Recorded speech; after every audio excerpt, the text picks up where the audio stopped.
Fatos e versões. O que vai impactar na sua vida agora no Café com Política. Nós recebemos aqui nos estúdios o advogado Joabe Ribeiro Costa e com ele a gente vai falar sobre o acordo de leniência feito entre o governo do estado e a Andrade Gutierrez. Joabe, bom dia, bem-vindo ao Café com Política, prazer falar contigo. Bom dia, Rodrigo, bom dia, caros ouvintes da Rádio Super. Ô Joabe, pra gente começar, nós noticiamos nos últimos dias esse acordo de leniência que foi feito pelo governo Zema por meio da Controladoria Geral do Estado com a Andrade Gutierrez. Esse acordo de leniência trata e traz com ele, na verdade, um sigilo de 10 anos imposto pelo governo.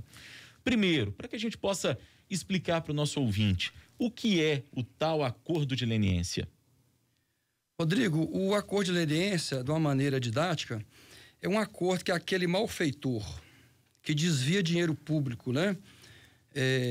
Que em obras, em contratos públicos, ele, diante de início de uma investigação, ele antecipa e vai perante as autoridades de fiscalização, né? Ministério Público, o próprio Estado, que é vítima, né, da corrupção, e ali ele confessa e dá a circunstância do crime, antecipa e facilita ali a investigação. E com isso ele tem alguns benefícios, redução de multa, ele pode continuar prestando serviço público, então ele entra como colaborador. E aí ele tem os benefícios da lei, é uma lei de 2003, a lei 12.846, que é a lei anticorrupção. E nesse cenário, esse acordo de leniência do governo do estado com a Andrade Gutierrez, foi imposto um sigilo de 10 anos. Isso é algo de praxe? Não. O sigilo ele é tratado na própria lei, o artigo 16, parágrafo 6º, que diz o seguinte: depois de assinado o acordo, só aqueles casos de documento de uso restrito mesmo, que tem investigação em curso ou que possa prejudicar alguma investigação, é que você põe um sigilo específico. No caso aqui, o curioso é que o próprio acordo traz uma cláusula falando isso. No entanto, tem uma outra cláusula, um subitem, falando que esse sigilo restrito depende da vontade das partes, inclusive da construtora.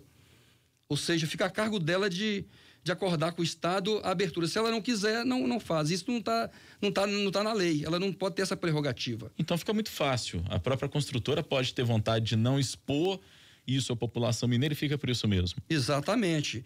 E o prazo de 10 anos é o prazo coincidentemente do pagamento. É um pagamento alongado de 32 parcelas de trimestrais. Isso vai dar quase 100 meses. Um acordo de 128 milhões, você divide, vira troco para a construtora, que desviou tanto, né, em vários lugares. E há uma ideia de quanto de dinheiro Andrade Gutierrez desviou do estado de Minas Gerais a partir desse valor até que você passa para a gente de um acordo de 128 milhões de reais ao todo? Olha, Rodrigo, foi feito um cálculo, né, desses dois contratos que entram nesse acordo. Tem outras obras, outros serviços. Só em Betim são 500 milhões, o precatório fraudado lá. A dívida que foi usada, a confissão de dívida, atestada com laudos, né? Uns 3 laudos grafotécnicos. O último foi feito pelo Ministério Público de São Paulo, atestando falsificação de assinaturas do prefeito na época. E esse documento serviu para embasar essa cobrança judicial. Daqui a pouco a gente vai até falar dessa situação específica de Betim, que é uma situação que a gente acompanhou e acompanha com muita atenção. Até com isso que o Joabe está falando de falsificação de assinatura de ex-prefeito, um ex-prefeito que inclusive já é falecido. Mas antes eu queria falar um pouco, diante disso que a gente está trazendo à tona para os nossos ouvintes aqui, Joabe, da questão do sigilo que foi imposto, né? É um acordo de leniência em que Andrade Gutierrez está, entre aspas, reparando aquilo que ela levou do Estado, de alguma maneira, em ações de corrupção nas obras que ela tocava. Esse acordo, ele foi colocado em sigilo por 10 anos pela Controladoria Geral do Estado. Mas nós temos a Lei de Acesso à Informação.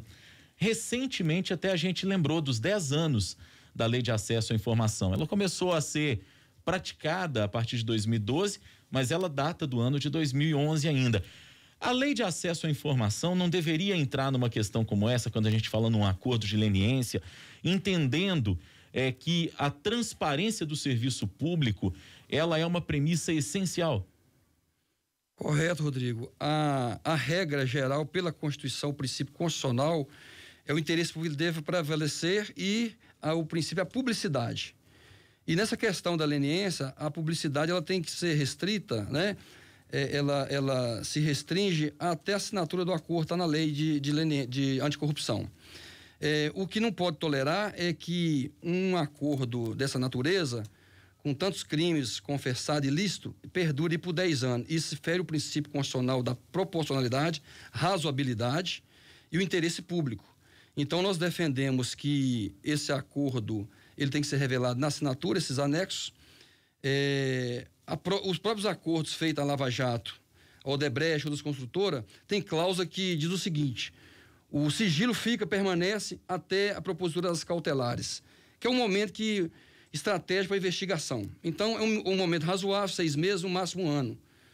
Se a autoridade não consegue investigar e propor dentro de 1 ano as medidas de urgência para usar essas informações do sigilo, nós vamos aguardar 10 anos, muitos crimes estariam prescritos nessa data aí.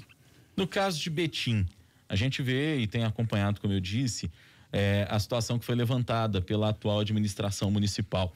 A Andrade Gutierrez fez obras grandes no município, obras em que há suspeita de superfaturamento e de uma série de irregularidades. E hoje a prefeitura luta na justiça para não precisar pagar aquilo que a construtora cobra, quando na verdade a suspeita da prefeitura, até com documentos inclusive, é que tem havido o contrário, superfaturamento de obras, enfim, uma série de coisas. Como é que está a situação atualmente no município de Betim e o que isso representa para a cidade do ponto de vista de obra que deixou de ser feita, por exemplo? Bom, esses são fatos muito antigos da década de 80 e 90. Foi feito levantamento técnicos. Você falou em obra, realização de obra, na verdade não tem prova de que esses serviços contratados foram realizados. Uhum. E o pouco que foi feito foi pago a mais. Tem laudos atestando isso. E 10 anos depois que a construtora supostamente teria feito essas obras, ela aparece com essa confissão de dívida e ajuiza uma ação de cobrança, cobrando por supostas obras. Isso aí virou um precatório, hoje está em torno de 500 milhões, transitou em julgado, não comporta mais recurso. No entanto, nós fizemos em 2016 uma ação popular denunciando todas essas irregularidades, esses ilícitos, e com a chegada do prefeito Vitório Medioli ao governo do município, com empenho máximo, procurando a documentação toda, com sua procuradoria, seus órgãos de controle, foi descobrindo aos poucos muitos documentos. E foi feito laudos constatando realmente aquela cobrança fraudulenta, e hoje nós temos a certeza, a prova, o laudo seguro do Ministério Público de São Paulo, que as assinaturas são falsas, que eles usaram, inclusive ludibriaram a justiça. Fizeram uma confissão de dívida falsa, foi na justiça, cobrou, e a justiça deu uma sentença contra Betim, o município de Betim, achando que os documentos eram verdadeiros. Virou um precatório, esse precatório está suspenso por ordem do STJ, Superior Tribunal de Justiça, uma decisão recente agora, e há ações correndo, tramitando, tem um inquérito, e mais cedo ou mais tarde a construtora vai pagar esse rombo, essa falcatrua toda que fez com o município de Betim. Parece que tem até uma obra de um viaduto que sequer chegou a ser realizada efetivamente, né? Exatamente, e estava cobrando essa obra. Ô Joab, nos últimos anos no Brasil, em especial desde que a Operação Lava Jato começou, nós começamos a perceber algumas questões muito preocupantes do ponto de vista das relações entre a iniciativa privada e o setor público, em especial das grandes empreiteiras. Então a gente pensa em Odebrecht, OAS, a própria Andrade Gutierrez e entre outros grandes players do setor.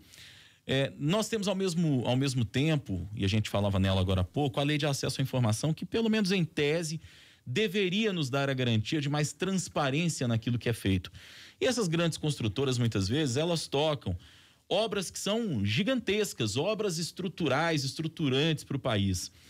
Onde é que o país se perde na sua avaliação de advogado estudioso do assunto? Onde é que o país se perde nessa ligação que existe entre a grande empreiteira, a grande realizadora de obras, empresas às vezes que atuam até fora do Brasil e que têm origem aqui no nosso país, nessa relação com o governo? Rodrigo, isso é uma situação preocupante, porque havia uma cultura, eu falo que havia porque hoje, com a Lava Jato e até outras operações, com os órgãos de fiscalização melhores aparelhados, conseguiu se cercar um pouco a corrupção. Mas o que notamos, o grande problema aí é que no passado, não muito remoto, as grandes construtoras, elas que financiavam as campanhas. Era permitido muitas doações altas para as campanhas. Então, eu entendo que essa promiscuidade entre campanha, poder público, construtoras, que prestam grandes serviços, isso aí acaba que aquele mesmo órgão, aquele mesmo dirigente que recebeu milhões em campanha da construtora dessa, ele vira governador, prefeito da grande cidade, até presidente da República. Logicamente, há toda uma blindagem depois, e o que nós notamos na Lava Jato foi isso. O próprio governo federal, alguns setores, blindavam essa questão da investigação. Então, ficou anos aí tentando se investigar e não conseguia. Então, a Lava Jato rompeu esse paradigma. Há toda uma crítica aí, o dos métodos e tal, não vou entrar nesse mérito, mas é que nós temos que ter uma investigação efetiva e contra todos, inclusive contra os grandes, que antigamente você não via tanto porque tinha essa blindagem, essa promiscuidade. No Brasil, a gente tem, pelo menos em tese, muitos mecanismos de controle, já não é de hoje. A gente tem, por exemplo, a lei das licitações, que busca proteger o Estado, né, da ação lesiva. Algumas pessoas até reclamam que a lei das licitações, por exemplo, ela é até burocrática demais para que o Estado, para que as prefeituras, para que a União consiga fazer obras. Mas a gente tem alguns mecanismos de controle, como você disse, foram até aumentados nos últimos anos, com lei de acesso à informação, enfim, com arcabouço legal mesmo que existe. Mas eu te pergunto o seguinte, isso está sendo usado efetivamente? Porque não adianta nada ter esse arcabouço todo de proteção para o Estado e na hora que a obra vai acontecer, não haver essa proteção e para que a gente chegue ao ponto em que estamos chegando de acordo de leniência, um acordo de leniência que até nos parece, por aquilo que você trazia para a gente de informação, muito menor do que aquilo que foi levado do Estado. Verdade. O arcabouço jurídico, ele é muito eficaz. Nós temos legislação assim bem que controla bem todas as ações do agente público. Entretanto, a fiscalização às vezes peca e às vezes é usada como instrumento de perseguição. Então, às vezes investigar todos de uma maneira geral e sem focar em A, B ou C ou partido político, você vê no Brasil que muitas vezes a operação da Polícia Federal é focada num partido, é focada num governador, porque o que está hoje na situação é contra aquele. Então, assim, o aparelho de investigação e de justiça, ele não pode estar contaminado pela política. E muitas vezes, no Brasil, isso era corriqueiro. E as grandes fraudes, às vezes, ficavam encobertas, porque tinha proteção política, proteção de alguém que foi beneficiado lá atrás numa campanha, por exemplo. No caso do acordo de leniência do governo do Estado com Andrade Gutierrez, voltando a falar especificamente dessa questão, o que pode ser feito do ponto de vista jurídico? Há como se recorrer dessa decisão que foi tomada pela Controladoria Geral do Estado de impor esse sigilo de 10 anos? Sim, há recurso, há medidas na lei contra essa imposição aí, que ela é irrazoável, é desproporcional. E o próprio acordo prevê ali o compartilhamento das informações, mas isso é muito restrito aos órgãos de investigação. Mas a população ela tem o direito de saber pelo princípio constitucional da publicidade. Resta saber a autoridade judiciária que vai dirimir essa questão, se ainda ali uma fundamentação com relação à necessidade de algum tema que está sendo investigado e ter aquela proteção ali temporária, e não de 10 anos. Porque, igual eu te falei, o inquérito ele não pode passar de 1 ano, que já fica muito velho. Uma ação penal ela tem que ser ajuizada no máximo 6 meses. A investigação com o aparelho, tudo que o Estado tem hoje, de cautelares, de bloqueios, de arresto, de todo esse aparato de escuta, né, que tem a lei prevendo, inclusive o prazo curto, exíguo, é um tempo aí que ele é irrazoável. A gente está conversando com o advogado Joab Ribeiro Costa sobre o acordo de leniência feito pelo governo do Estado com Andrade Gutierrez, esse acordo de leniência que impõe um sigilo de 10 anos. Agora, uma dúvida que me veio aqui no começo do nosso papo, você nos dizia, Joab, que existe uma perspectiva de que um dia esse acordo possa ser divulgado, mas para isso precisa ter a concordância de todas as partes, inclusive da construtora, que é o infrator que está fazendo esse acordo de leniência. Isso seria ao fim dos 10 anos ou seria durante esse acordo dos 10 anos? Digamos que se o Estado e a Andrade Gutierrez entrarem em acordo, eles podem soltar, entre aspas, essa informação. Como é que ficou isso, hein? O acordo especificamente é uma cláusula baseada na lei, que fala que assim que assinar o acordo, pode ser liberado esse sigilo. No entanto, há um subitem que fala que os anexos, que é aqueles que falam ali os detalhes dos crimes, dos ilícitos, que se cita tudo, as circunstâncias dos ilícitos dos crimes, só podem ser divulgados com a anuência das partes. Isso é durante os 10 anos. Pode ser amanhã ou depois, daqui 6 meses, daqui 1 ano, mas tem que ter anuência da parte. A construtora não vai ter interesse de fazer essa divulgação, mas o Estado ele tem que divulgar. Os órgãos de controle têm que divulgar porque é interesse público. E esse período, volta a falar, ele é desproporcional, é irrazoável, é insustentável. Então, não há investigação que dure 10 anos. Não pode ocorrer isso. O Estado Democrático de Direito exige uma justiça efetiva, uma apuração rápida. Não que atropele os direitos constitucionais, a ampla defesa e o contraditório. Mas tem que ser um tempo razoável e isso tem que ser revelado. E uma outra justificativa de que há investigações que isso pode atrapalhar ao desmembramento de inquéritos, de investigações. Então, foi feita essa aqui, foi feito esse acordo. Se há outras investigações, elas são desmembradas e algum fato estratégico pode ter a restrição, mas ela tem que ser levantada. A gente citou o exemplo de Betim, que é um município que enfrenta dificuldades em função daquilo que seria uma ação lesiva por parte da construtora. Temos outros exemplos por aí que vale a pena ser citados? A construtora ela fez obra no estado inteiro, né? No Brasil inteiro e até fora do Brasil. Então, assim, até mesmo para não correr um risco assim de estar sendo injusto aí, não gostaria de nomeá-los aqui, mas se for feito esse levantamento, e pelo modus operandi, praticamente todo lugar que ela faz obra, ela usa esse tipo de desvio de verba, né? Com o mesmo modus operandi. Então, até esse sigilo tem que ser levantado para poder a gente confrontar nos outros lugares como é que ela fez esse desvio, esses atos de corrupção, que ele é reiterado. Nós temos em Curitiba, em São Paulo, no metrô, no Rio de Janeiro, é tudo parecido. Então, basta levantar e checar e comparar.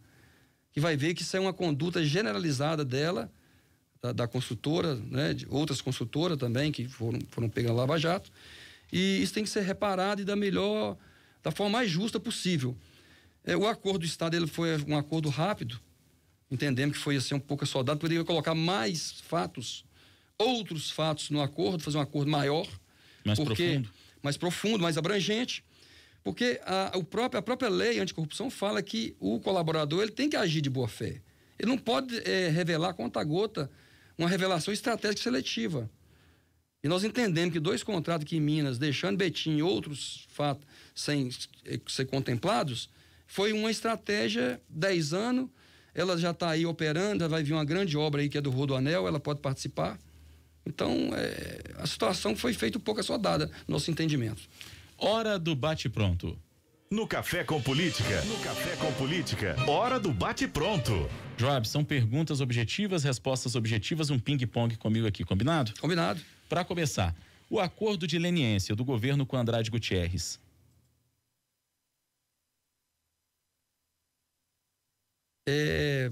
Diria numa palavra, lacônico. O silêncio contido nesse acordo. Insustentável. A Controladoria Geral do Estado. Agiu com certa benevolência.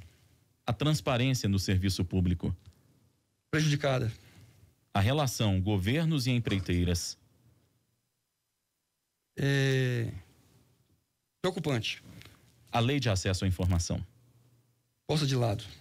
Joab Ribeiro Costa, advogado, falando com a gente sobre o acordo de leniência do governo Zema com Andrade Gutierrez, conversando conosco aqui no Café com Política. Prazer recebê-lo. Muito obrigado pela entrevista, Joab. Muito obrigado a você. Um abraço a todos. Muito obrigado.